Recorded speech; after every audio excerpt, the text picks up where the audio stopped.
Ya, karena tidak semua orang dengan nama yang sama bisa salah, tidak. Ya, saya tidak pernah menganjurkan atau mengajak Anda untuk saling mencela, jauhi itu.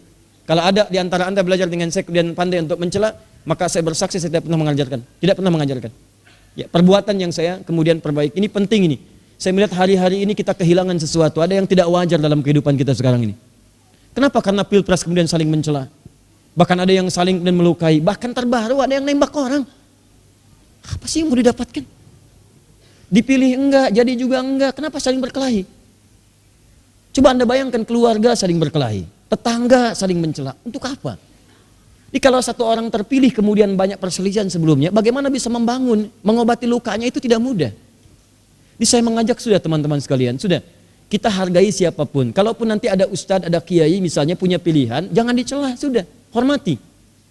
Ada ustadz fulan misalnya punya pilihan tertentu, ya kita hormati. Ya, jangan dicela, sudah, nggak apa-apa. Kalau ada dakwahnya baik, terima dan kita hargai. Ini kan pilihan. Masa mau kita paksa? Ya udah Ustadz Yusuf Mansur UYM misalnya punya pilihan nomor 1, ya hormati, sudah, jangan dicela. Ya, Tuan Guru Bajang punya pilihan nomor 1, hormati, sudah. Kalau ngajar ya baik, dengarkan, nggak usah dicela, nggak apa-apa. Ya, yang lainnya misalnya ya Ustadz Ahmad Heriawan ya pilih nomor 2 UAH disingkat, ya nggak apa-apa, kita hormati. Ya, kenapa? Iya kan? Iya. Ya nggak usah dicela juga, kenapa saling cela? Sahabat Ustadz Ahmad Heriawan itu Ustadz Ahmad Syaihu disingkat UAS. Ya UAH sama UAS sahabatan, pilih nomor 2 yang nggak apa-apa. Ya, kenapa rame? Ya sudah nggak usah ribut gitu kan? Kan kita saling hargai aja satu sama lain. UYM, TGB pilih 01, kita hargai, jangan ribut, jangan mencela. UAH dan sahabatnya UAS pilih nomor 2, nggak apa-apa. Ya. Bisa Ustadz Ahmad Heriawan dan Ustadz Ahmad Syaihu, kenapa jadi ke saya? Ya. Ustadz Adi bagaimana? Ya Ustadz Adi belajar sekarang gitu ya. Nanti kita fokus pada pelajaran. Tapi saya ingin katakan, saya sudah capek baca di media kenapa ada saling celah, bahkan ada yang saling melukai. Sudah. Ini bukan saatnya. Dosanya nanti terlampau banyak. Kalau meninggal coba pada saat itu, apa yang antum hadapkan di hadapan Allah Subhanahu Wa Taala? Sudah koreksi diri baik-baik. Kita teruskan. Allahu Akbar. Bismillahirrahmanirrahim.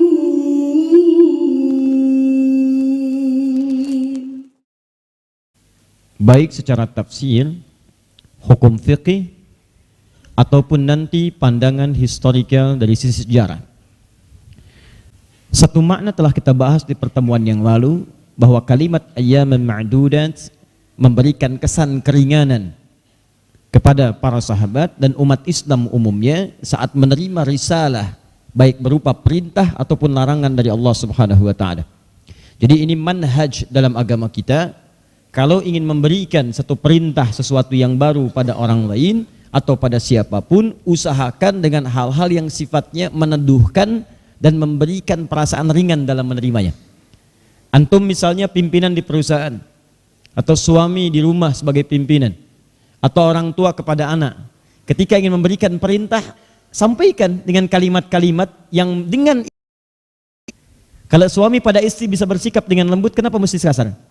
Kalau pimpinan kepada karyawan bawahan bisa memerintahkan dengan lemah lembut, kenapa mesti keras? Ini manhaj. Betul dari belakang. Ini manhaj. Yang kedua, tadi kami sampaikan bahwa saya buka dengan isyarat yang cukup panjang tadi.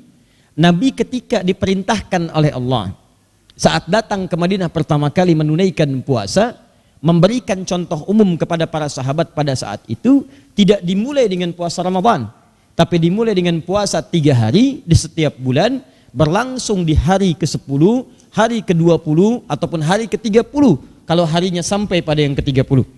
Karena jumlahnya kalau tidak 29, 30 hari. Ditambah dengan Asyura. Nah 3 hari ini kami katakan tadi bentuknya jama'. Karena jama' itu dalam hitungan bahasa Arab, termasuk hitungan nanti dalam fiqih, kalau ada lebih daripada 1 itu jama', walaupun cuma 2. Contohnya tadi hadis yang tersebut di Abu Daud, nomor hadis 1369 tentang dalil salat tahajud, ya dengan rumus yang 2 ujungnya 1, yang 11 rakaat formulasinya 2 10 sampai dengan ditutup dengan 1. Itu dalilnya disampaikan oleh sahabat Ibnu Abbas yang mengikuti Nabi tidur di rumah bibinya Sayyidah Maimunah.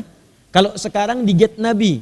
Jadi dari gate 26, kalau antum dari Tower Zamzam, lurus sebelah kanan Jabal Qubais ada istana, belok kanan, sebelah kirinya Bab Ismail, pintu 26 sampai pintu 27, kemudian Babun Nabi. Setelah Babun Nabi, Bab Ali, kemudian Babus Salam. Sebelah kiri posisinya. Kalau sekarang pas yang ada tangga di atas tuh, jalan di atas, lintasan di atas jembatan.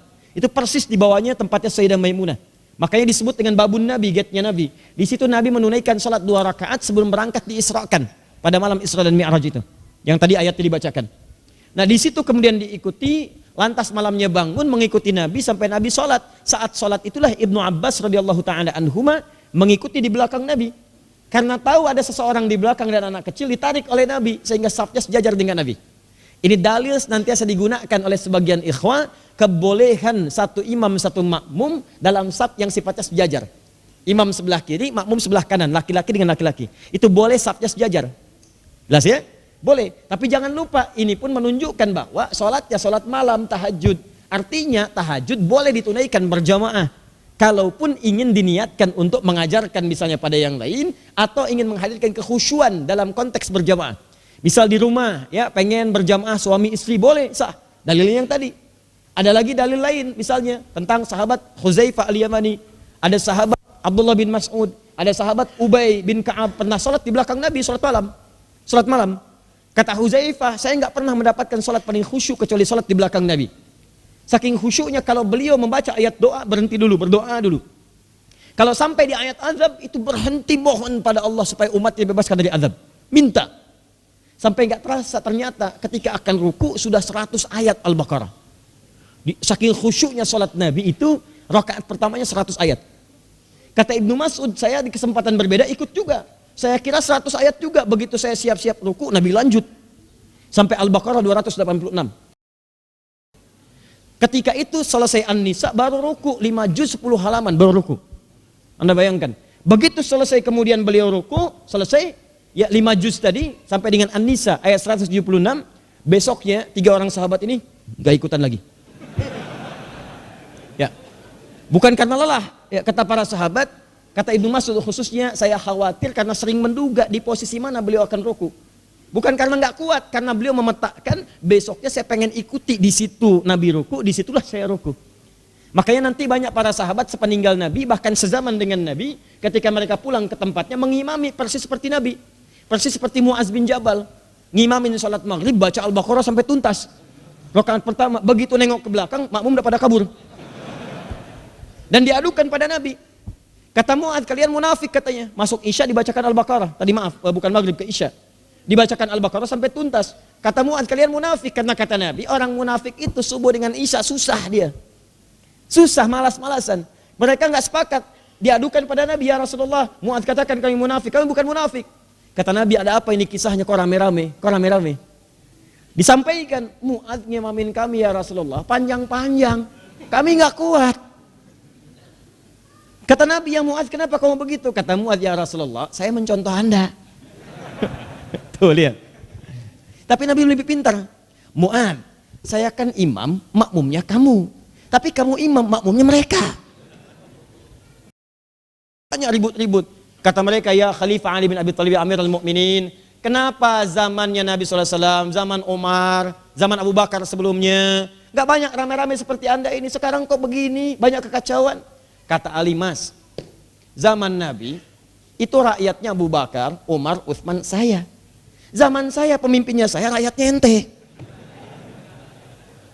Ini sering banyak mengutip di antara para kalimat. Ya, tapi poinnya adalah, jadi itu menunjukkan kebolehan dari bentuk jamak tadi. Kalau lebih daripada satu, bentuknya apa? Jamak. Jadi 2 jamak, 3 jamak. Tadi saya tanya, Nabi dalam sebulan puasa berapa hari? 3 tambah Asyura sehari. Berapa hari? 4, ya khusus untuk Al-Muharram. Kita ambil 3 lah, bentuknya jamak. Dalam bahasa Arab, kalau sehari saja, sehari namanya yaum. Yaumun, sehari. Yaum. 2 hari, yauman. 3 hari atau lebih, ayyam. Ayyam. Bukan ayam, Bu. Ayam, bukan ayam. Ayam pakai tasydid. Awas, di bahasa Arab itu penting, beda sedikit makna bisa keliru. Misal, burung dara bahasa Arabnya apa? Hamamun. Nah, ini. Toilet pakai tasydid hammam. Hammam. Jelas ya? Beda ya? Nah, ayam jamak dari kata yaum. Ayyamun jamak dari kata yaum. Bentuknya jamak. Jamak itu bisa 2, bisa 3, bisa 4, bisa 5 dan sebagainya. Kalau dihitung, lihat dihitung hari ini disebut dengan ma'dudat. Jelas? Kalau kita satukan ayam dengan ma'dudat berubah nama nanti jadi kepanjangan. Dua-duanya disatukan jadi kalimatnya ayyaman ma'dudat. Perhatikan, saat Allah menurunkan kalimat ini ayyaman ma'dudat, mereka bertanya, "Ya Rasulullah, tanyakan kepada Allah berapa lama puasanya?" Maka diturunkan ayyaman ma'dudat. Enggak lama, seperti kebiasaan kalian aja tiap hari puasa 3 hari. Beberapa hari sama seperti kalian puasa tiap bulan beberapa hari. Berapa hari dihitung. Seperti kalian ngitung hari 1 ke 10, terus kalian puasa di 10-nya. Kemudian tidak lagi dihitung lagi sampai ke 20, puasa lagi. Hitung lagi sampai ke 30, puasa lagi. Seperti kebiasaan kalian, seperti itulah puasa akan ditunaikan. Bayangkan, saya ingin sampaikan bahwa ayat ini ketika memberikan gambaran kepada Nabi tentang waktu puasa, kemudian menyinggung kebiasaan kepada orang-orang yang belum pernah puasa, ketika akan menunaikan puasa dalam sebulan, biasakan dulu sebelum tiba Ramadan untuk menunaikan puasa. Walaupun cuma 3 hari, sehari, 2 hari, 3 hari, biasakan. Makanya kan setelah syariat itu turun, Al-Baqarah 185 turun, mengatakan puasa selama sebulan. Senin, ada Kamis, ada Ayyamul Bid, bahkan puncaknya sunnah puasa Daud. Ya, sehari puasa, sehari tidak, Senin puasa, Selasa tidak, Rabu puasa, Kamis tidak. Jadi kalau sudah puasa Daud, Senin Kamis ya, sesuaikan dengan puasa Daud. Awas jangan dirubah, itu berbahaya. Untuk kesehatan juga nggak stabil. Ya, antum biasa Senin Kamis misalnya, masuk ke puasa Daud sekarang. Maka kalau Senin puasa, Selasa tidak. Rabu puasa, Kamis buka, Jumat puasa, Sabtu tidak. Paham ya?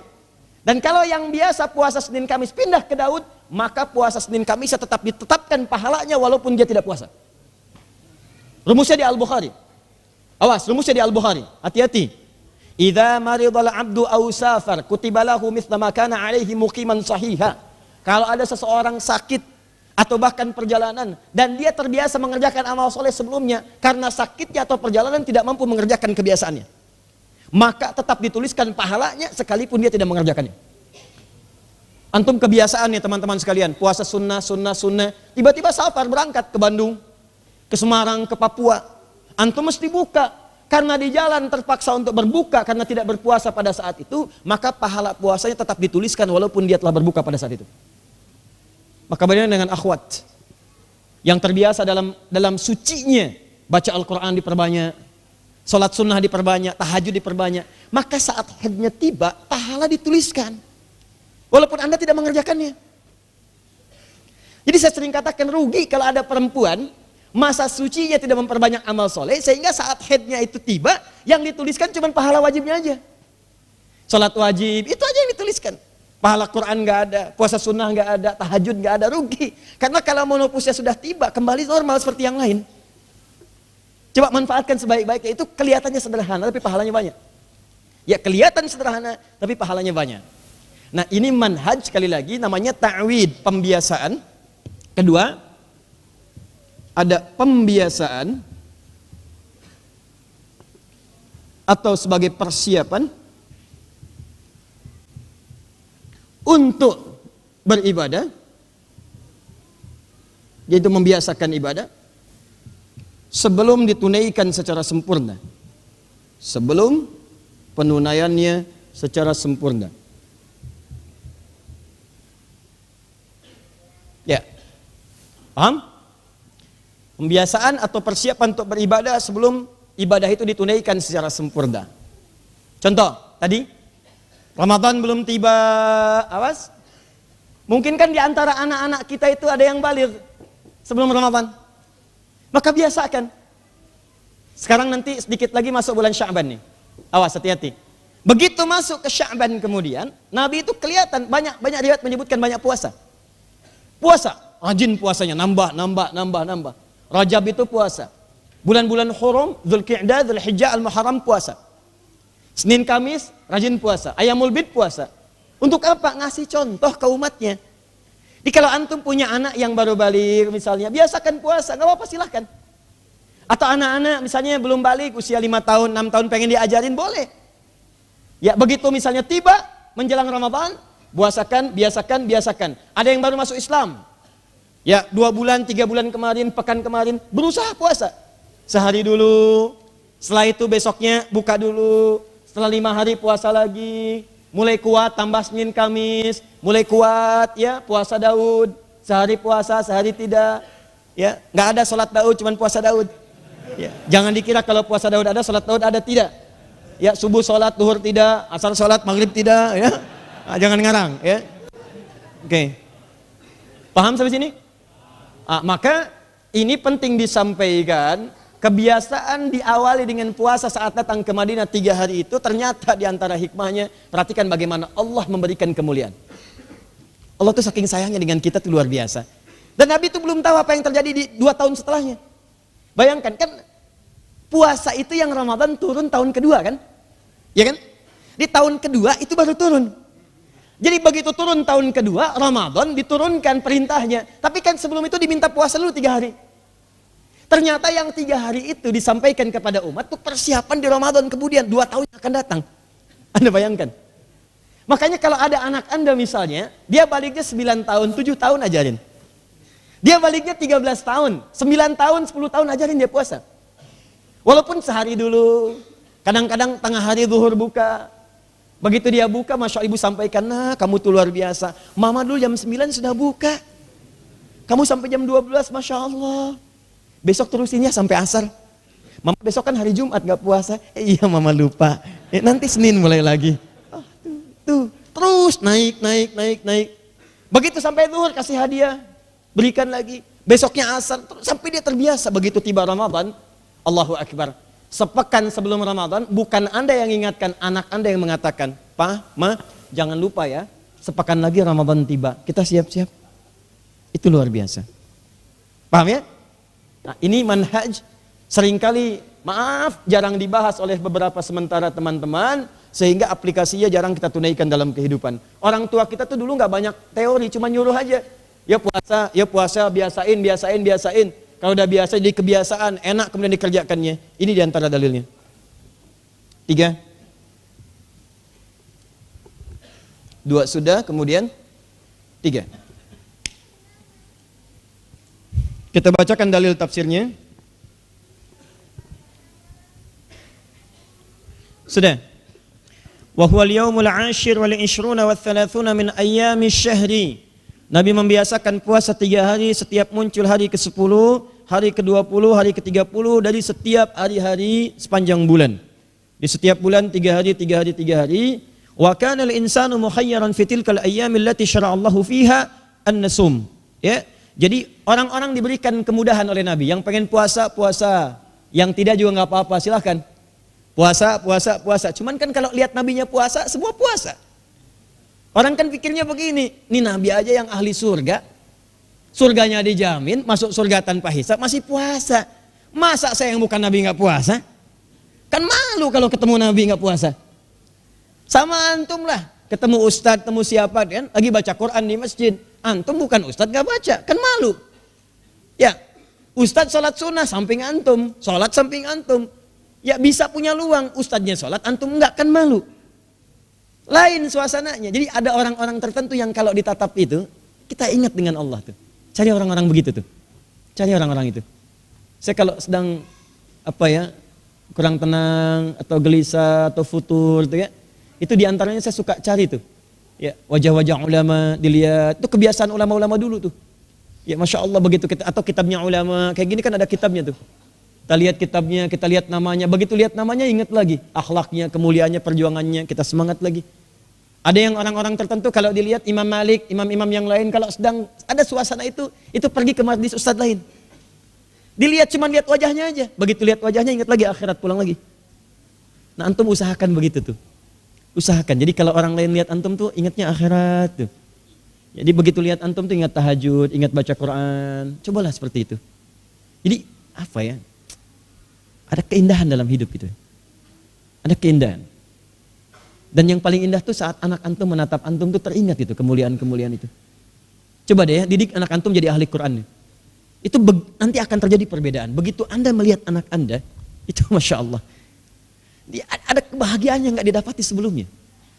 Begitu dia sudah hafal juz amma aja, nanti setiap melihat anak itu ada ketenangan dalam jiwa. Gak percaya itu silahkan kalau gak percaya. Beda ngelihat wajah-wajah orang biasa tuh lain. Ya, ada orang-orang kan, apa ya, kita baru lihat aja sudah gak enak gitu. Ya. Kan susah itu. Dengar namanya sudah gak nyaman, ngelihat sudah gak enak. Ya. Dan kita doakan. Ya bukan dicela, tidak, kita doakan. Makanya saya tidak pernah mengatakan untuk cela orang itu enggak ada. Yang dicela itu perbuatan. Yang dicela perbuatan supaya perbuatan itu diperbaiki. Orang tidak. Ya, karena tidak semua orang dengan nama yang sama bisa salah, tidak. Ya, saya tidak pernah menganjurkan atau mengajak Anda untuk saling mencela, jauhi itu. Kalau ada di antara Anda belajar dengan saya kemudian pandai untuk mencela, maka saya bersaksi saya tidak pernah mengajarkan. Tidak pernah mengajarkan. Ya, perbuatan yang saya kemudian perbaiki. Ini penting ini. Saya melihat hari-hari ini kita kehilangan sesuatu. Ada yang tidak wajar dalam kehidupan kita sekarang ini. Kenapa? Karena pilpres kemudian saling mencela. Bahkan ada yang saling kemudian melukai. Bahkan terbaru ada yang nembak orang. Apa sih yang mau didapatkan? Dipilih enggak, jadi juga enggak. Kenapa saling berkelahi? Coba Anda bayangkan keluarga saling berkelahi. Tetangga saling mencela. Untuk apa? Jadi kalau satu orang terpilih kemudian banyak perselisihan sebelumnya, bagaimana bisa membangun, mengobati lukanya itu tidak mudah. Jadi saya mengajak sudah teman-teman sekalian, sudah. Kita hargai siapapun. Kalaupun nanti ada ustadz, ada kiai misalnya punya pilihan, jangan dicela, sudah. Hormati. Ya, ada ustadz fulan misalnya punya pilihan tertentu, ya kita hormati. Ya, jangan dicela, sudah, nggak apa-apa. Kalau ada dakwahnya baik, terima. Dan kita hargai, ini kan pilihan. Masa mau kita paksa? Ya udah Ustadz Yusuf Mansur, UYM misalnya, punya pilihan nomor 1, ya hormati, sudah. Jangan dicela. Ya, Tuan Guru Bajang punya pilihan nomor 1, hormati, sudah. Kalau ngajar, ya baik, dengarkan. Nggak usah dicela, nggak apa-apa. Ya, yang lainnya misalnya, ya Ustadz Ahmad Heriawan, ya pilih nomor 2, UAH disingkat, ya nggak apa-apa, kita hormati. Ya, kenapa? Iya kan? Iya. Ya nggak usah dicela juga, kenapa saling cela? Sahabat Ustadz Ahmad Heriawan itu, Ustadz Ahmad Syaihu, disingkat UAS. Ya UAH sama UAS sahabatan, pilih nomor 2, ya nggak apa-apa. Ya, kenapa rame? Ya sudah nggak usah ribut gitu kan? Kan kita saling hargai aja satu sama lain. UYM, TGB pilih 01, kita hargai, jangan ribut, jangan mencela. UAH dan sahabatnya UAS pilih nomor 2, nggak apa-apa. Iya. Bisa Ustadz Ahmad Heriawan dan Ustadz Ahmad Syaihu.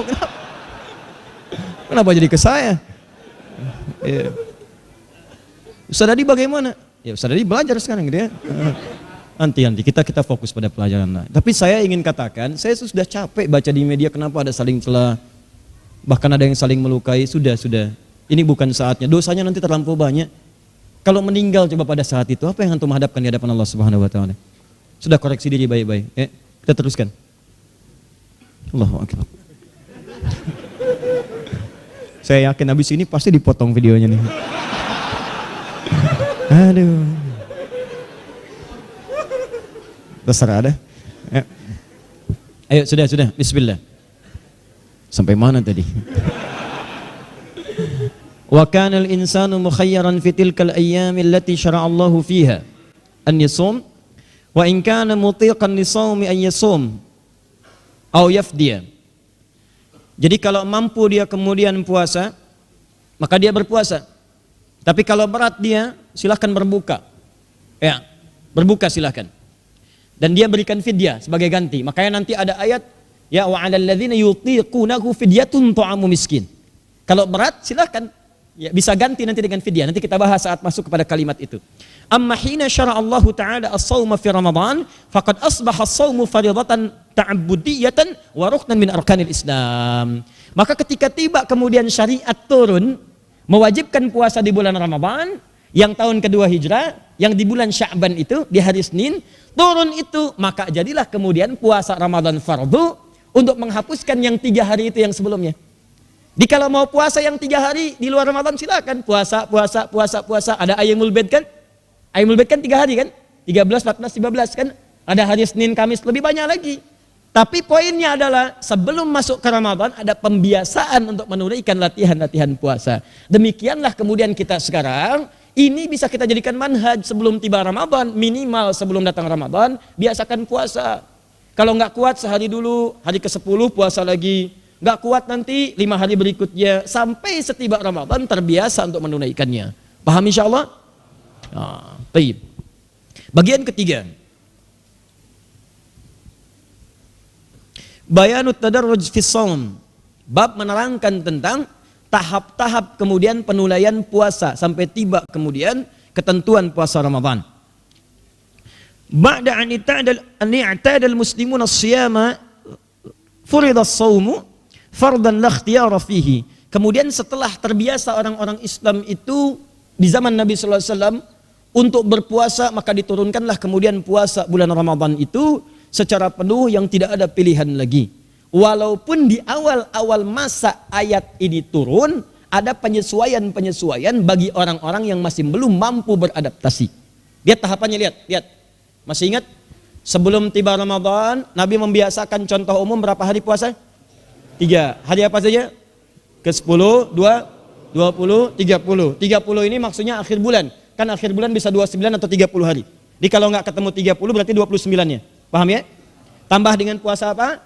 Asyura ya.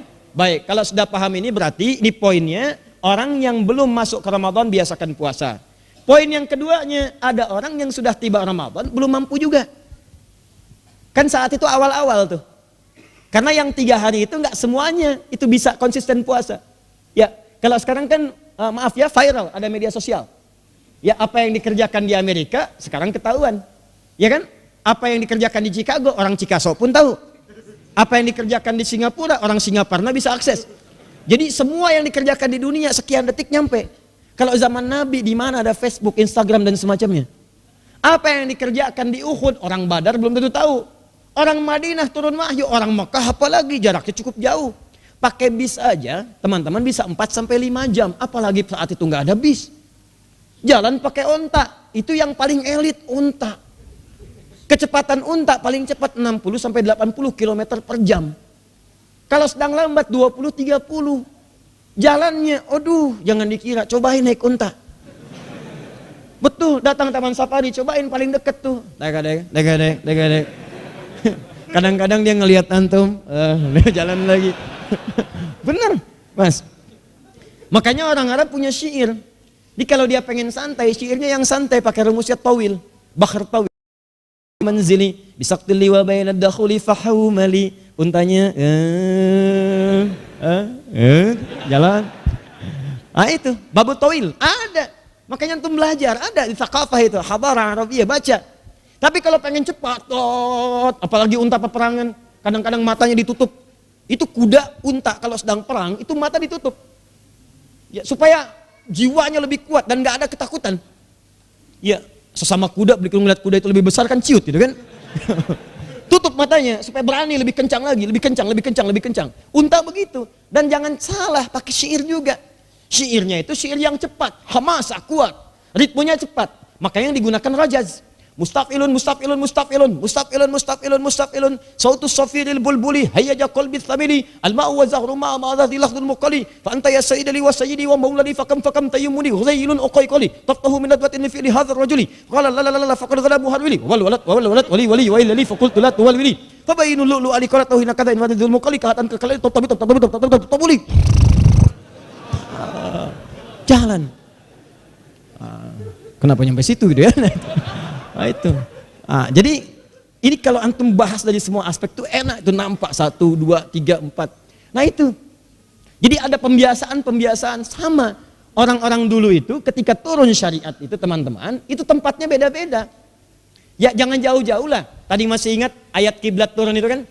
Qad nara taqalluba wajhika fis sama Al-Baqarah 144. Kan turunnya di mana? Di luar Madinah kan? Di kediamannya Ummul Bashar. Yang sekarang jadi Masjid Kiblatain itu.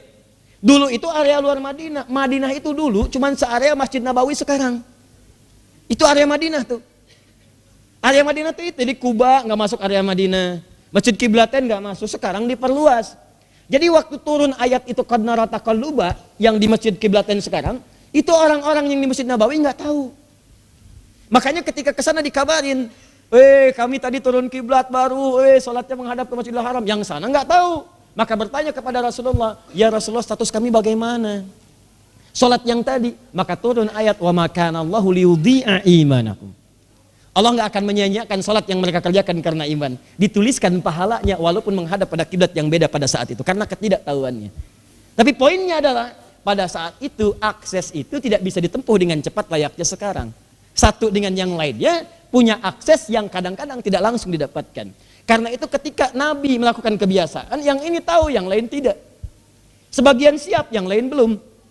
Punya keinginan tapi ada kesiapan yang berbeda. Karena itulah ada orang-orang tertentu yang pada saat itu, belum punya juga kebiasaan yang kuat untuk menunaikan puasa pada itu sekaligus dalam 30 hari selama sebulan. Atau 29 sampai dengan 30 hari. Maka ketika mereka bertanya pada Rasulullah, ya Rasulullah bagaimana kalau orang-orang seperti ini yang belum siap, apakah berdosa pada saat itu? Maka teruskan ayatnya. Faman kana minkum marida aw ala safar fa'iddatun min ayyamin ukhar. Wa 'alal ladzina yutiqunahu fidyatun ta'amu miskin. Faman tatawwa khairan fahuwa khairul la wa antasumu khairul lakum in kuntum ta'lamun. Turun sekaligus. Jadi bertanyanya pada yang tidak kuat, jawaban ayatnya turun lengkap. Ini menandakan manhaj dalam menjawab. Jadi kalau ada orang tanya satu pertanyaan, tapi jawabannya bisa berkaitan dengan aspek lain, terangkan sampai ke titik paling ujung sehingga dia tidak bertanya lagi. Paham? Jadi kalau antum main ke Timur Tengah, belajar dengan orang Afrika, itu tanya apa kabar, tanya kalimatnya. Kaifahalu ummuk, kaifahalu abik, kaifahalu ukhtuk, kaifahalu akhik, dan seterusnya. Bagaimana kabar, bagaimana beribu, bapak, ajaran kakak seniornya. Karena setiap mendapatkan jawaban, pasti akan dapat jawaban yang beda. Jadi tambahan kosakata untuk dihafalkan. Orang Afrika tuh. Kita tanya kaifahaluk, alhamdulillah bi khair, cukup orang Indonesia. Orang Afrika tidak. Kaifahaluk, alhamdulillah bi khair. Kaifa abuk, alhamdulillah tayyib. Kaifa ummuk, alhamdulillah, ya hiya bi khair. Jadi dia dapat hiya, dapat tayyib, dapat khair. Kaifa akhu ukhtik, mia-mia. Ya, mia-mia, 100%, bagus. Ya, dapat tambahan. Makanya kalau kita datang ketemu anak baru orang Afrika, kita tunggu sampai selesai. Kaifa haluk ya syekh, kaifa haluk abi, kaifa haluk ummi, kaifa haluk ukhtuk, kaifa haluk akhi, kaifa haluk ikhwatuk. Saya tanya, khalas, sudah? Khalas, kulluhum bi khair. Semuanya baik-baik saja. Supaya nggak panjang kita, kan? Nah, ini satu pertanyaan, ya Rasulullah. Saya nggak seperti yang lain, nggak mampu. Bagaimana kemudian bisa menyelesaikan itu? Maka turun jawaban sempurna. Siapa saja? Ada yang sakit, ada yang di perjalanan. Kan nggak ditanya kan? Tapi bisa muncul keadaannya. Maka manhaj Quran mengatakan kalau ada orang bertanya satu pertanyaan, jawabannya terkait berkelindan dengan yang lain, terangkan sampai tuntas. Jangan biarkan orang-orang itu kemudian makin penasaran, makin penasaran, makin penasaran dalam konteks mubham. Mubham, belum paham apa yang dijelaskan secara tuntas. Ini manhaj, nanti banyak ditemukan di ayat lain. Contoh Quran surah kedua ayat 215, paling kanan sebelah bawah. Nanya tentang apa yang diinfakkan, jawabannya ini yang diinfakkan plus orangnya siapa. Yas'alunaka madza yunfikun, mereka bertanya pada Muhammad sallallahu alaihi wasallam, apa yang harus diinfakkan? Saya punya apa kalau pengen infak? Turun ayat, kul ma anfaqtu min khair, katakan Muhammad, apapun yang terbaik infakkan. Punya uang yang paling bagus, punya makanan yang paling sehat, punya pakaian yang layak dipakai yang paling baik, infakkan yang paling bagus. Cuman nggak berhenti di situ. Falil walidain, prioritaskan orang tua. Wal akrabin, kerabat terdekat. Wal yatama, anak yatim. Wal masakin, orang miskin. Wabis sabil, orang-orang kesulitan dalam perjalanan. Pertanyaan satu, manhaj Quran. Nah sekarang pertanyaannya, ya Rasulullah, bagaimana kalau saya nggak terbiasa? Turun jawaban lengkap. Padahal yang nggak terbiasa itu satu kalimat, yutiqunahu, itu soalnya. Ya Rasulullah, maaf, ma'utika alisyam. Aku nggak kuat kalau puasa. Yutiku itu gini, dari kata taqah. Taqah.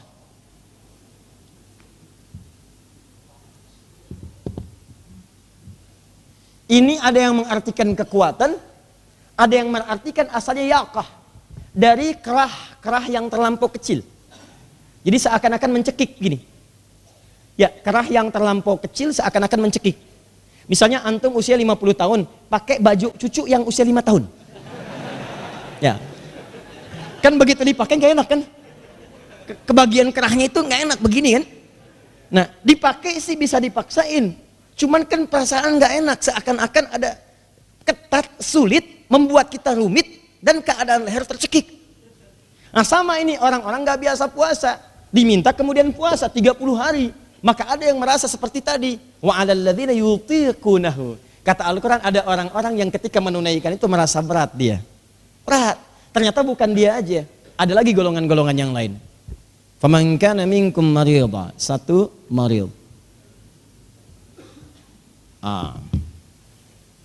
Dua, au ala safar. Au ala safar. Fa'iddatan. Ya, fasum iddatan di riwayat yang lain. Kemudian wa 'alal ladzina yutiqunahu, alladzina yutiqunahu fidyatun ta'amu miskin. Di riwayat lain fidyatun ta'amu masakin. Nanti kita lihat ya, saat masuk ke ayat itu kita terangkan. Sudah? Faman tatawwa'a khairan fahuwa khairul lah wa antasumu khairul lakum in kuntum ta'lamun. Ini saya hapus yang ini. Ini tadarruj fi tasyri', ini bentuknya 3 ya. Dia ada keringanan, ada pembiasaan, dan yang ketiga nanti kita sampaikan makna jauhnya. Wa antasumu khairul lakum, ini poinnya. Wa antasumu khairul lakum in kuntum ta'lamun. Perhatikan, fokus. Cara memahaminya begini. Cara memahaminya, orang sering baca dari awal sampai akhir, terjemahkan. Kalau antum belajar ilmu balaghah, atau cukup misalnya dasarnya belajar ilmu nahwu, antum paham dari mana cara menerjemahkannya. Maka turun jawaban, kata Allah, sebetulnya kalau mereka mampu, puasa itu lebih bagus. Coba ditunaikan. Coba dulu, coba. Walaupun sehari ini siang berhenti, walaupun besok sampai asar, coba dulu tunaikan. Kalau dia bisa puasa, itu lebih bagus. Tapi kalaupun tak mampu kemudian karena sulit, maka Allah tawarkan alternatif. Apa alternatifnya? Ayyaman ma'dudat. Coba beberapa hari dari yang 30 hari itu. Coba hitung dulu. Misal, Ramadan kan kewajibannya puasa berapa hari? 29 atau 30. Ya, sebulan, 29 atau 30. Nah, ada pernyataan, saya nggak bisa ini, berat, nggak pernah terbiasa. Maka kata Al-Quran, ayyaman ma'dudat. Coba biasakan dulu beberapa hari dari 29 atau 30 hari ini. Hari pertama puasa, nggak sanggup sampai jam 9 buka, besok mulai lagi. Sampai jam 11 buka, besoknya mulai lagi. Sampai jam 12 buka, besoknya mulai lagi. Sampai jam 1, sampai hari ke-10 baru bisa kemudian 1 hari penuh. Dari mulai subuh kemudian sampai dengan maghrib bisa puasa. Hari ke-11 nggak kuat lagi, apa-apa. Beberapa hari. Paham sampai sini? Itu yang dimaksud makna yang ketiga, ayyaman ma'dudat. Jadi solusi bagi orang-orang yang pada saat itu masuk bulan Ramadan masih belum sanggup menunaikan karena nggak punya kebiasaan. Maka dari itu kata Al-Quran, hei, bagi yang tak mampu saat datang itu, maka coba kamu puasa beberapa hari dulu. Latihan. Kenapa? Wa antasumu khairul lakum. Sebab kalau kamu bisa puasa itu lebih bagus bagi kamu. Ada kenikmatan yang nggak bisa diperoleh kecuali oleh orang yang puasa. Ada manfaat-manfaat yang banyak, kesehatan, spiritual, ketenangan jiwa, kenikmatan. Luar biasa, nikmat saat sahur. Nikmat, gak ada yang bisa ngalahin. Nikmat saat buka. Saking nikmatnya, minum teh manis, kenyang. Cek, padahal kan sebelum buka dikumpulin semua. Jus alpukat, buah naga, macam jus campur. Tuh, timun, ya, petis. Dulu begitu. Anak-anak tahun 80-90 bala-bala tuh. Ya. Udah bala-bala, runtah nggak bala gitu kan. Banyak. Dikumpulin tuh. Tapi begitu minum teh manis, kenyang. Coba cek silahkan. Simpen-simpen, pulang tarawih nggak dimakan juga, nyampe sahur ada lagi. Itu tuh yang begitu cuman Ramadan. Pokoknya rindu deh antum deh. Demi Allah saya katakan rindu nunggu-nunggu itu. Azan ditunggu-tunggu kan? Tunggu-tunggu tuh. Baru selesai sahur dan nyari jadwal buka. Tuh coba lihat. Cuma Ramadan tuh kenikmatannya nggak ditemukan tuh yang seperti itu. Imam tarawih malam ini siapa ya? Tuh si fulan. Oh semangat saya. Kenapa? Ayatnya pendek. Coba. Ayo siapa yang pernah kabur dari masjid saat ayatnya panjang? Cuma Ramadan. Itu nunggu yang begitu tuh susah gitu. Ya, jadi ada kenikmatan yang nggak bisa ditemukan di waktu lain. Ramadan. Luar biasa. Nanti insya Allah saat Ramadan di sini kita akan lebih dekat dengan Quran. At-Taisir akan diterapkan.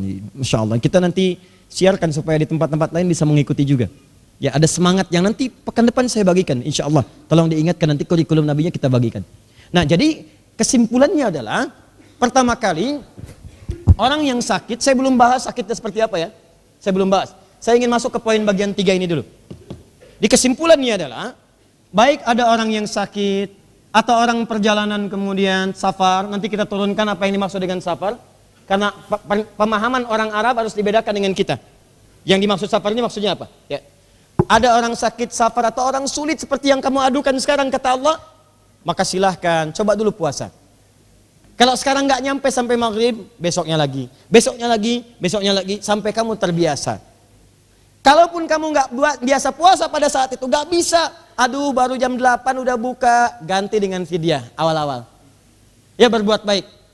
Kasih orang makanan, sehari satu porsi. Bahkan ada yang ngasih sampai 30 orang, ya, ada yang ngasih sampai 60 orang. Banyak orang berbuat baik. Karena belum mampunya itu. Di orang pada saat itu ingin mencari alternatif, bukan ingin menghindari puasa. Karena saking pengennya puasa, belum bisa. Dia nyoba puasa untuk tutup yang gak bisanya, dia sedekah. Orang sekarang tuh agak aneh. Dia begitu kemudian agak kesulitan puasa, yang dipikirin itu buat gantinya, bukan puasanya. Ustadz kalau nanti mengandung, boleh fidyah gak ya? Padahal ngandung aja belum. Tuh, coba dicek. Jadi teman-teman sekalian, paham sampai sini ya? Nah, sekarang kita tarik apa hikmahnya ke suasana kita sekarang. Awas, kalau nggak disebutkan contohnya siapa, tempatnya kapan, maka kejadian itu akan berlangsung lagi di masa depan dengan tokoh-tokoh dan keadaan yang berbeda.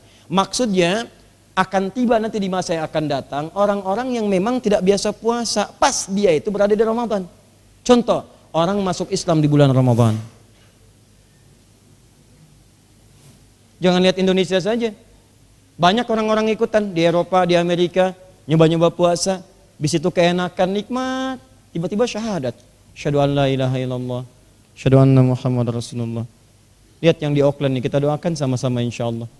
Ya kita tidak tahu bagaimana kejadian-kejadian Allah punya hikmah di dalamnya. Ya, insya Allah yang sudah wafat sesuai ajalnya. Masya Allah syahid insya Allah. Hari baik, hari Jumat. Insya Allah. Di masjid. Anda bayangkan, sedang Jumatan. Bertemu hari baik, tempat terbaik, perbuatan baik. Kurang apa lagi? Di Hidayat belum jelas wafatnya di mana ini. Tempatnya di mana, harinya apa. Ini hari Jumat, Anda bayangkan. Hari Jumat di tempat yang paling baik di masjid. Kemudian juga dalam ibadah yang baik Jumatan. Wafat di situ, syahid.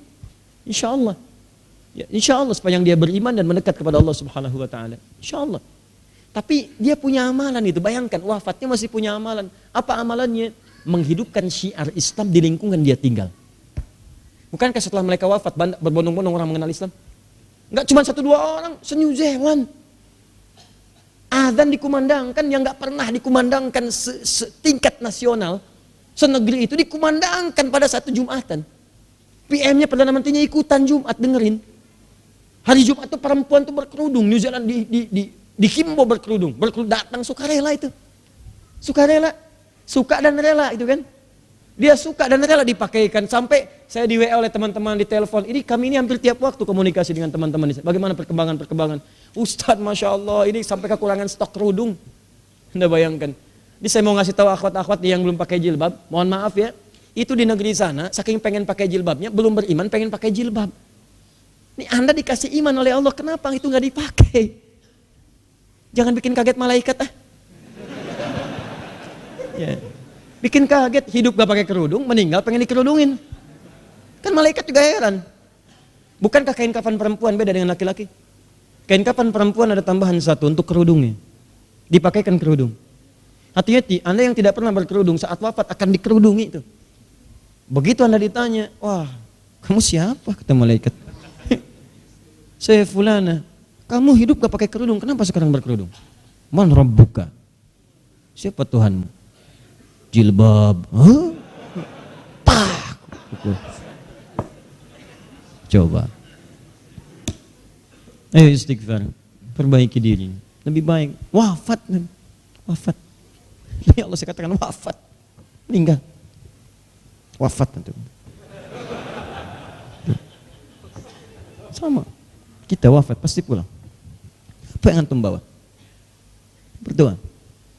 Dan kalau berdoa tuh minta akhirat, jangan cuma minta dunia. Buat apa sih dunia? Makamlah. Makamlah. Dunia itu dikasih, jelas kok. Rizki jelas, tinggal nyari. Bedanya cuma status. Apa yang mau dibanggakan status? Direktur dengan tukang parkir sama aja, rizkinya sama, dapat juga. Terus apa yang mau dibanggakan? Antum tuh pernah gak sih keluar keliling sebelum subuh jam 4, jam 3, setengah 3? Saya dulu masa-masanya itu suka keliling tuh setengah 3, pakai motor kemana, sampai ke bulak kapal, kemana jalan. Masya Allah. Pernah gak lihat orang untuk mendapatkan yang halal itu, ahli-ahli surga? Dorong, gorengan, macam-macam, ada yang jualan nasi goreng, ada yang tukang sapu jalan. Antum tuh kan keluar cuma niat bersih aja. Orang-orang itu tuh sebelum subuh nyapu. Ada yang habis sholat, ada yang baca Quran dulu. Ya, dorong tukang mie, tukang macam-macam, pulang-pulang itu. Ngejar subuhan, disimpan. Kadang-kadang orang cuma iseng deh. Bang, mogok ya? Enggak, kok didorong? Orang kenapa ya? Nah, kerjaan. Coba lihat orang-orang seperti itu. Dia ngejar yang halal gitu. Di sudut lain ada orang cuma nyari status dan korupsi lagi ngapain? Ya, nyari miliaran dipakai juga enggak, dimakan juga enggak, terus Allah sayang. Dipesantrenin, suka miskin dan yang lain. Supaya berpikir ada yang salah, perbaiki. Mungkin juga ada yang tidak salah supaya menajamkan nilai-nilai kebaikan. Kamu terlalu sibuk, sini dulu deh, biar fokus. Ya, Masya Allah, Buya Hamka pernah masuk. Apakah salah? Tidak. Tapi ternyata hikmahnya Allah meminta beliau mengarang tafsir. Nabi Yusuf salah? Tidak. Hikmahnya mendakwahi orang-orang di dalamnya. Untuk menyiapkan kekuatan di masa yang akan datang ketika beliau jadi pejabat. Ada. Itu luar biasa gitu. Dihadapi aja teman-teman, hadapi. Ya, jadi semua apa yang kita kerjakan, kalau Allah sudah katakan halal, halal. Antum mau jadi apa, cari yang halal. Kalau bisa mendapat yang halal, ngapain nyari yang haram? Ngapain? Tapi kan yang belum jelas surganya, antum mau surga mana? Terus Anda mengatakan Firdaus, apa amalannya? Bangga mengatakan ringan, Firdaus, apa amalan antum? Antum tuh cuma ringan di lisan aja. Firdaus, surga, amalan Anda apa? Lihat mata Anda di cermin yang penuh dengan dosa. Tatap wajah Anda yang penuh dengan dosa. Tatap lisan kita yang banyak maksiat. Tatap tangan kita yang pernah berbuat buruk. Tatap kaki kita yang melangkah pada maksiat. Apakah layak antum jadi ahli surga? Kenapa Anda begitu ringan meminta kepada Allah Firdaus? Sementara Anda tidak buktikan dengan ikhtiar. Dan itu baru Anda, belum anak Anda. Apa Anda ridha masuk surga sementara anak-anak Anda berteriak masuk neraka? Tolong saya, tolong saya. Yauma yafirrul mar'u min akhi wa ummihi wa abi wa sahibatihi wa bani likulli imri'in minhum yawma idzin sya'nu yughni. Akan tiba satu masa semua orang sudah enggak peduli. Pengen saya. Lupa dengan anak, lupa dengan suami, lupa dengan istri, lupa dengan ibu, lupa dengan ayah. Dan mereka teriak minta tolong, tolong saya, tolong saya. Apa yang Anda bisa kerjakan? Karena itu Anda usaha. Ayo berubah. Ngapain Anda kumpulin dunia? Dunia itu mudah, kecil. Kalau ada nilainya hanya sebesar sayap nyamuk saja, Allah nggak akan berikan kepada orang nggak beriman. Kita mesti berubah. Ya, jadi bagian yang ketiga, pesan yang disampaikan adalah ada orang-orang yang mungkin saat tiba Ramadan dia belum punya kekuatan untuk puasa. Imma ada seperti mu'allaf atau orang-orang yang baru tobat. Dia penuh dengan maksiat, tiba-tiba ada hidayah di Ramadan. Hari kedua, hari ketiga, hari ke-10 datang hidayah, dia mau tobat. Banyak orang seperti itu.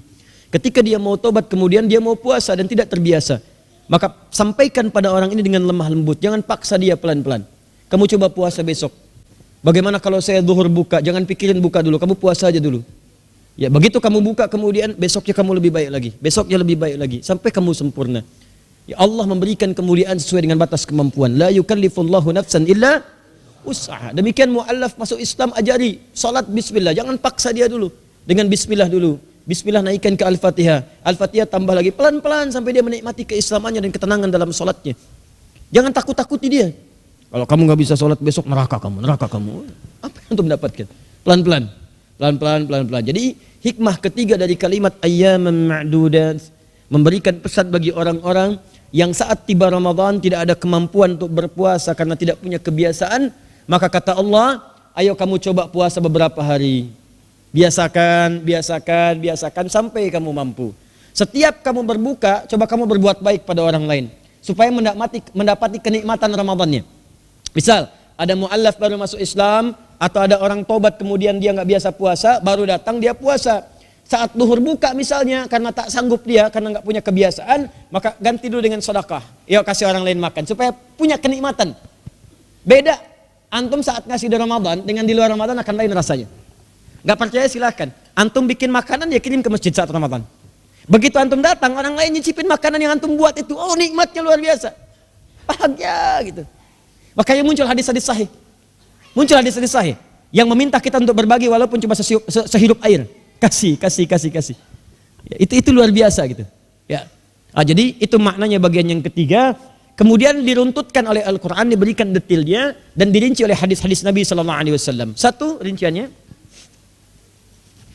Faman kana minkum marida.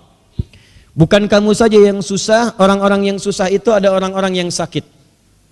Sakit. Siapa sakit yang dimaksud di sini? Ya, saya buka kitab lain yang ketiga. Ini satu sudah ada, Ibnu Katsir rahimahullah, tafsir Quran Al-Azim, ini tafsir Sya'rawi. Ini yang klasik yang jadi rujukan, yang kontemporer. Jadi saya tunjukkan beberapa masa yang berbeda supaya ada kelengkapan referensi. Ya, saya bawakan ini kan dasar. Kalau mau yang panjang nanti ada juga, cuman kan saya persingkat supaya lebih mudah untuk didapatkan manfaatnya. Ada Al-Qurtubi nanti ya, ada juga nanti Mafatihul Ghaib, ada nanti tafsir Al-Khazin, ada nanti tafsir Al-Baghawi misalnya, ada nanti tafsir Al-Maraghi misalnya, aspek sosialnya dan lain-lain sebagainya. Ya, ini kita ambil yang ringan-ringannya. Ini Al-Kasyaf sering jadi rujukan dalam faktor kebahasaan, karena Az-Zamakhsyari ini dia pakar bidang bahasa.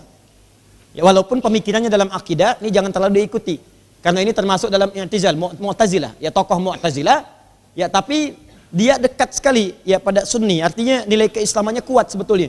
Cuman karena pemikirannya di satu hal, ya maka sebagian ulama kemudian sebagian besar, hampir semua mengatakan jauhi pemikiran-pemikiran Mu'tazilahnya, tapi pemikiran tafsirnya silahkan ambil sepanjang dia berkesesuaian dengan nilai-nilai tafsir yang lainnya. Jelas ya? Baik. Ini pakar bahasa ini. Imam Al-Ghazali pernah mengirimkan putrinya untuk menikah dengan imam ini, ya Zamakhsyari, supaya dia kembali ya pada nilai-nilai Sunni yang baik. Maka kemudian dinikahkan dengan itu. Ya, tapi kuat pemikiran ini. Tapi ini saking alimnya orang ini, beliau disebut dengan jarullah, tetangganya Allah, karena memilih untuk itikaf di samping Ka'bah. Beliau ini punya tongkat. Ini tongkatnya, kalau sudah terdengar suaranya tok, tok, tok di pelataran Masjidil Haram, maka para pengajar-pengajar di pelataran haram berhenti semua, turun dari kursinya. Karena takut salah terdengar pembicaraannya oleh Syekh Zamakhsyari. Zamakhsyari, ahli bahasa dia. Jadi kalau keluar sedikit salah, dia takut kedengaran itu. Kan di haram itu suka ada ya, yang ngajar-ngajar di pelataran. Ya, saya doakan yang belum umrah atau haji bisa segera berangkat insyaallah ya. Ya, berdoa minta dan isi dengan nabuk. Nanti antum kalau ke Madinah, Masjid Nabawi, ada yang ngajar tuh. Ya, di pelataran-pelataran di dalam ya, ngajar. Di Masjidil Haram juga begitu. Jadi kalau mendengar suara tongkatnya tok, tok, tok dalam jalan itu, maka rata-rata orang turun tuh. Ya, karena khawatir menyampaikan dalam keadaan keliru. Apa yang diantara yang penting? Famin qailin, maka diantara makna sakit itu ada yang berpendapat kullu maradin li anna Allah Ta'ala lam yakhussa maradan duna maradin kama yakhussa safaran duna safarin fakama anna likulli musafirin ayyuftira fakadzalika kullu marid. Ini ada pendapat kata beliau yang pertama, tapi ini tidak harus diikuti, yaitu orang yang mengeneralisir semua bentuk sakit, yang penting sakit. Kan sakit. Kenapa? Karena ayatnya menyebutkan umum. Faman kana minkum maridha. Jika ada di antara kalian itu sakit, gak pernah menyebutkan sakit apa. Sedangkan kaidah mengatakan sepanjang umum tidak ada yang khusus, jangan pernah dikhususkan. Paham? Nah, ini pendapat yang pertama. Wa an Ibnu Sirin, dari Ibnu Sirin pernah ada riwayat sampai pada beliau, annahu dukhila alaihi fi Ramadan, pernah beliau sakit. Wa huwa ya'kul, dalam sakit itu kemudian makan. Nah, yang apa sakitnya? Fa'talla biwaj'i isba'ihi wa su'ila fa'talla biwaj'i isba'ihi, rahmakallah. Maka beliau beralasan, ini jari saya lagi sakit. Jadi kalau kita misalnya lagi iris-iris buah, kan? Atau iris bawang misalnya, ya. Tiba-tiba iris buah, alhamdulillah. Ya. Ada Ustadz Ahmad Muzamil dulu, sahabat kami itu. Bulan Sya'ban tuh, hari Kamis, bis subuh, bersin 2 kali, meninggal. Soleh orangnya. Dan banyak muridnya ahli tahsin. Ahli tahsin. Jadi kalau setiap orang yang tahsin beliau dapat pahalanya. Makanya saya selalu ingat tuh. Masya Allah, itu yang beliau bacakan, pahala kirim. Adi Hidayat masih kurang pahalanya, masih hidup, masih ngajar. Beliau banyak. Cuman 2 kali tuh, Kamis subuh bersin, meninggal. Antum baru sekali itu, hati-hati. Ya. Insya Allah khair. Nah, lagi iris-iris misalnya buah, kena tangan. Begitu teriris berdarah, makan Ramadan. Makan. Saat makan ditanya, Anda kok makan kan Ramadan? Saya kan sakit. Sakit. Teriris itu sakit katanya. Bukankah Allah mengatakan faman kana minkum maridha? Jelas ya? Tapi pendapat ini tidak harus diikuti. Karena kalau begini nanti banyak ibu-ibu kemudian buka. Saat waktu-waktunya masak di dapur, iris-iris bawang merah gitu kan. Nggak teriris tangannya, cuma nyampe ke mata, sakitnya keluar air mata. Buka gitu kan. Ada yang keseleo di kantor, pulang ke rumah minta buka, ya. Ada yang sakit kepala, buka. Maka yang seperti ini hal-hal yang perlu kemudian penjelasan-penjelasan lebih lanjut. Jadi tidak bisa agama dipahami dengan akal seketika. Jelas ya? Apa yang dimaksud dengan sakit di sini? Diikat dengan kalimat yutik tadi yang sulit. Sulit itu kan nggak mampu. Ya, jadi dengan sakitnya ini membuat dia tidak mampu maksimal menunaikan puasa. Bahkan dikhawatirkan dengan puasanya itu bisa memperparah penyakitnya. Ya, yuk kita teruskan bacanya.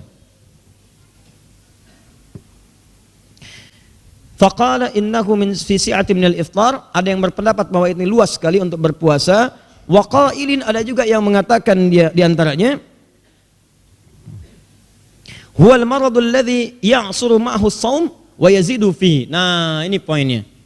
Yang dimaksud adalah al-maradul ladzi ya'suru ma'ahu shaum, yaitu penyakit yang kalau puasa ditunaikan menjadi sulit penunaian puasa itu, wa yazidu fihi, atau bahkan penyakitnya bisa bertambah dengan menunaikan puasa itu. Kata dokter, Pak, Bapak ini harus dapat masukan-masukan yang banyak.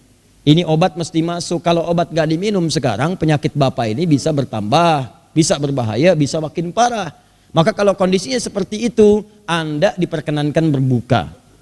Bahkan kalau dengan puasa bisa berdampak darurat atau madarat, bukan darurat, madarat ya, bahaya bagi fisik Anda, maka wajib hukumnya buka.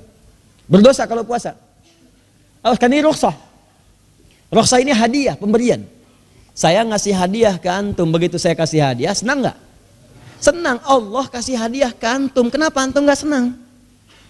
Jadi kalau sepanjang Allah kasih hadiah, ambil. Jelas ya? Jadi jangan merasa kecil kalau tak mampu puasa karena sakit, maka dengan itu boleh antum berbuka. Jelas sampai sini? Nanti ketentuannya, saat sembuh silahkan ganti, makanya diteruskan. Faman kana minkum maridha aw ala safar fa'iddatun min ayamin ukhra. Fa'iddah, maka cepat hitung berapa hari enggak puasanya.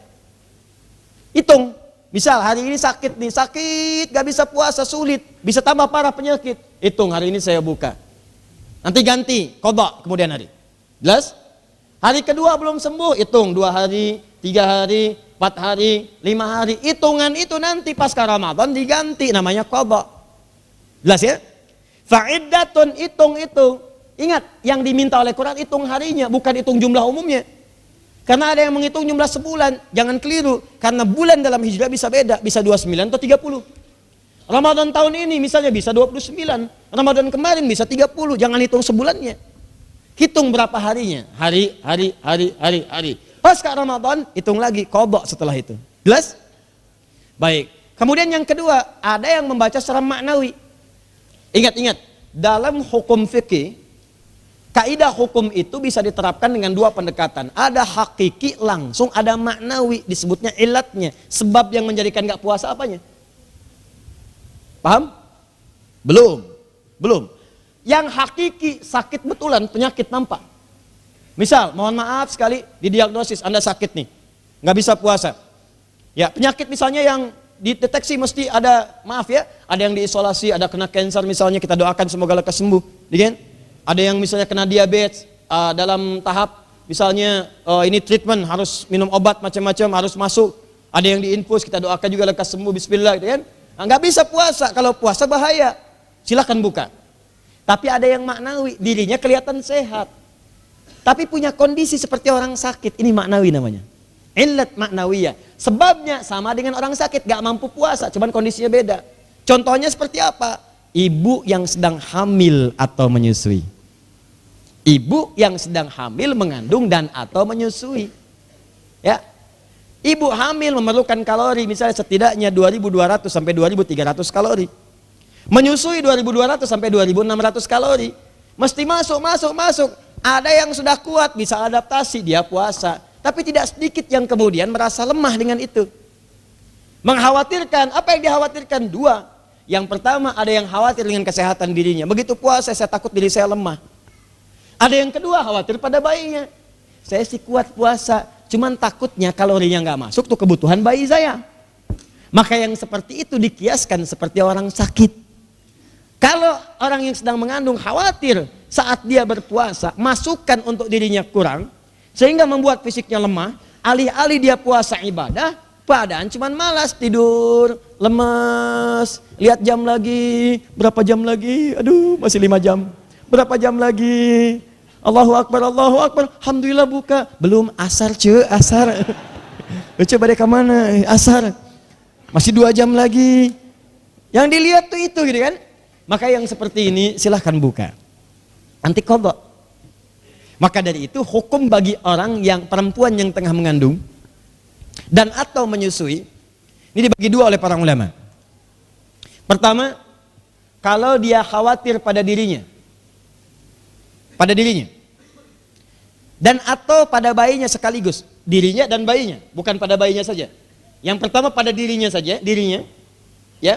Dia khawatir pada dirinya nggak kuat untuk puasa. Awas hati-hati, kalau puasa takutnya lemah. Atau khawatir pada dirinya sekaligus bayinya. Takut dirinya nggak mampu, berdampak pula pada bayinya. Maka yang seperti ini sepakat para ulama nggak ada perselisihan. Kata Ibnu Qudamah dalam kitabnya Al-Mughni nggak ada perselisihan. Apa solusinya? Buka di luar Ramadan qadha. Jelas? Buka di luar Ramadan qadha. Silahkan berlatih. Tapi kalau kemudian dia khawatir pada bayinya saja, terkhusus bagi yang menyusui. Kalau yang ibu hamil jarang begitu, ya. Ibu hamil itu utamanya pada dirinya, pada pribadinya, pasti ke bawah. Tapi kalau ibu yang menyusui khawatir ke bayi biasanya, takut asinya nggak cukup, arahannya ke bayi. Nah kalau yang ke bayi ini ada perbedaan pendapat sampai ke 3 bagian. Pendapat pertama dia wajib qadha saja, ganti puasa. Pendapat kedua di Syafi'iyah mengatakan wajib qadha sekaligus fidyah. Qadha dan fidyah. Kenapa qadha dan fidyah? Keterangan ulama Syafi'iyah, sebetulnya dia mampu puasa, cuman nggak puasa pada saat itu. Maka dia qadha. Kenapa dia fidyah ketidakmampuannya? Karena bayi yang sedang disusui, bukan karena dirinya. Jadi bukan ilat pribadinya, karena ada faktor lain yang menyebabkan dia tidak puasa. Sebetulnya mampu, tapi karena yang lain nggak puasa, maka dia qadha. Ya, karena nggak puasanya dan karena faktor lainnya dia fidyah. Itu pendapat Asy-Syafi'iyah. Yang ketiga mengatakan cukup pilih di antara dua itu. Yang ketiga mengatakan fidyah. Dia ada qadha saja, ada qadha dan fidyah, ada fidyah saja. Mana di antara ini yang kuat, teman-teman sekalian? Ada yang mengatakan yang terkuat nggak mungkin dua-dua kifarat dipertemukan karena qadha dengan fidyah itu pilihan. Ini pendapat Abu Hanifah. Kalau Anda nggak qadha saja, maka fidyah saja, nggak bisa menggabungkan keduanya. Kalau Anda itu kan kifarat, kalau tidak qadha, maka fidyah. Kapan qadha, kapan fidyah? Ini posisi qadha, ini posisi fidyah. Di Anda pilih qadha atau fidyah. Itu pendapatnya Abu Hanifah. Di antara qadha atau fidyah ini diutamakan yang qadha. Karena ada kalimat dalam Al-Quran, wa antasumu khairul lakum. Puasa lebih bagus. Jadi kalau sepanjang mampu puasa, dahulukan puasanya dibandingkan fidyahnya. Paham? Tapi kalau Anda ingin kehati-hatian misalnya, silakan saja. Qadha tambahkan dengan fidyah, ini sah karena ini ijtihad dari para ulama. Fidyah dengan qadha ini disatukan, menggabungkan dua makna ayat tadi. Orang yang wa'alal ladzina yutikunahu, dia itu enggak sanggup puasa, maka dia fidyah. Sedangkan maridhan atau aw ala safarin kadang sanggup puasa. Cuman karena dia safar dia enggak puasa, maka dia di situ kemudian mengganti dengan qadha. Qadha dengan fidyah disatukan. Kasus ibu menyusui sama persis. Dia sebetulnya mampu puasa, cuman takut pada bayinya. Maka dua ini terpenuhi, qadha dengan fidyah, dua-duanya muncul. Jadi kalau antum ingin memilih di antara dua ini, dahulukan qadha. Tapi kalau ingin menyatukan dan mampu, silahkan saja. La haraj, no worries. Tidak ada kekhawatiran di dalamnya. Paham? Halo? Paham? Baik. Jadi kalau pendapat ulama dalilnya sama dan sama-sama kuat, itu pilihan, gak usah diperdebatkan. Jelas ya? Kalau sama kuat, kecuali kalau tidak kuat, yang satu lebih kuat misalnya, yang satu lemah.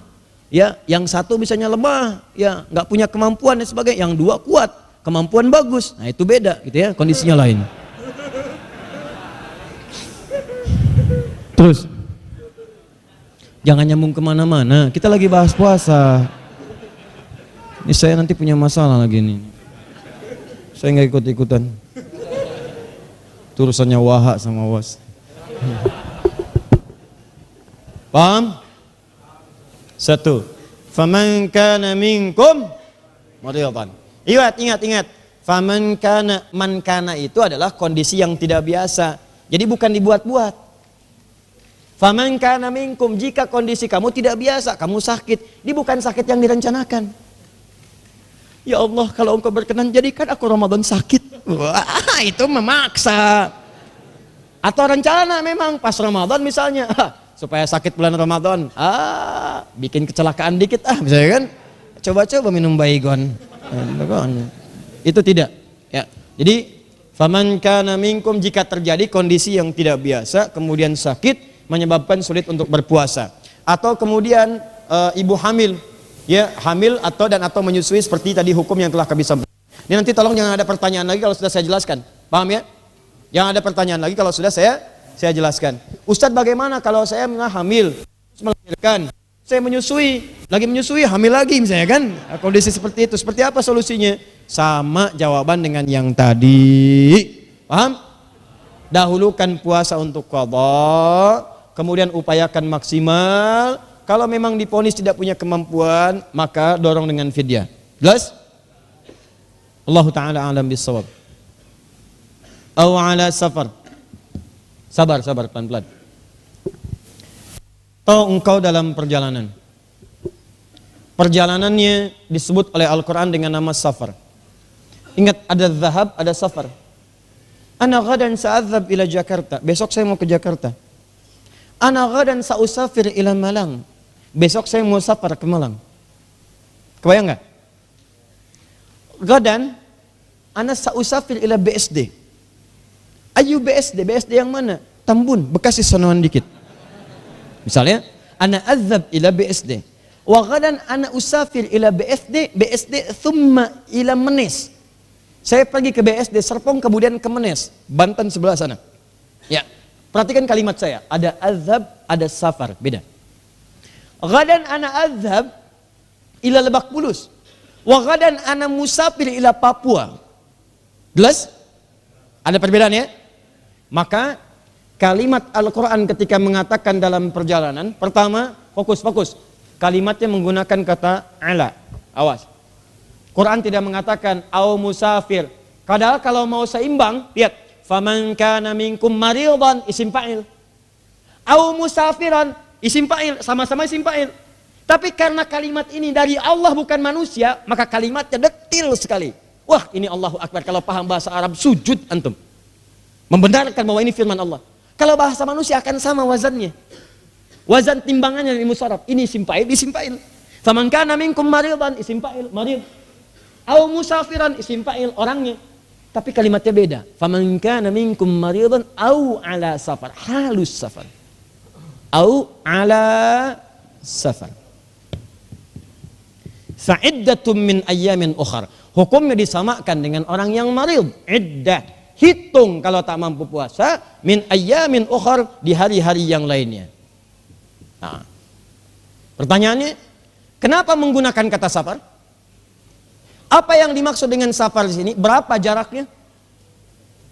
Atau tingkat kesulitannya yang dimaksudkan? Lalu kenapa menggunakan ala sebelum kata safar ini? Ini poinnya. Itu kita akan jawab pekan depan insya Allah.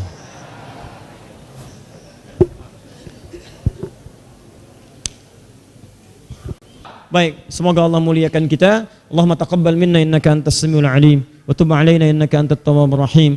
Allahumma rabbana atina fid dunya hasanah في الآخرة حسنة وقنا عذاب النار بفضلك سبحان ربك رب العزة عما يصفون وسلام على المرسلين وآخر دعوانا أن الحمد لله رب العالمين سبحانك اللهم وبحمدك أشهد أن لا إله إلا أنت أستغفرك وأتوب إليك السلام عليكم ورحمة الله وبركاته.